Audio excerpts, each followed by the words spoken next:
I was in Muscat a few years ago, got up early to see the sunrise by the waterfront. It was maybe around 6 a.m. or so. As I was walking down the road, a taxi driver pulled up the opposite side of the road, but heading in the same direction as me, and yelled out if I wanted a lift. I said I was only walking 5 minutes down the road, so was fine.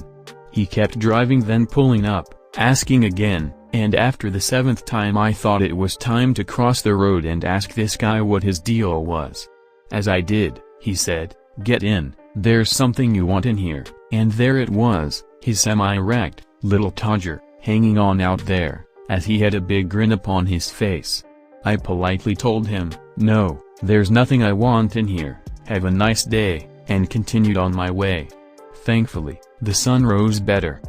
Another time I was in Aleppo with a group I'd met along the way, trying to negotiate the hire of a boat from a local.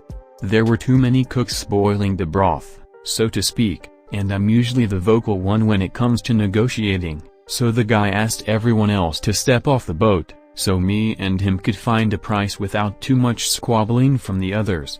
The first question he asked me after they all left was, "Do you have a girlfriend?" I thought that was a bit of a strange opener, but maybe he was going to do some salesman talk about how I could tell her I was on a boat, etc., etc. I told him no. His follow-up question to that was, "How big?" That one trumped me. "What? Big, what? How big?" he said again, this time holding his hands about a feet apart with a rough size. Oh, I think I understood then. Because this boat could be really cheap, and with that he started to undo his trousers. "Whoa. No," I said. He then grabbed hold of my wrist and started leading me to the bedroom. I broke his grip, walked downstairs, off the boat and kept walking, and didn't look back. The group asked what price he gave. I told them we weren't getting the boat. I said I can't tell you why, but we ain't getting that boat. These are my happy endings creepy stories. I was a little shaken up, but nothing more, and walked away from both with a funny story to tell. I'll say this as a dude, don't think you're exempt from creepy shit when traveling, fellas, it can happen to anyone. I have a story with a very unhappy ending, but it's not one I tell anymore. What I can say is that I hope this post and some of the horror stories you'll hear from solo travels don't put you off doing it.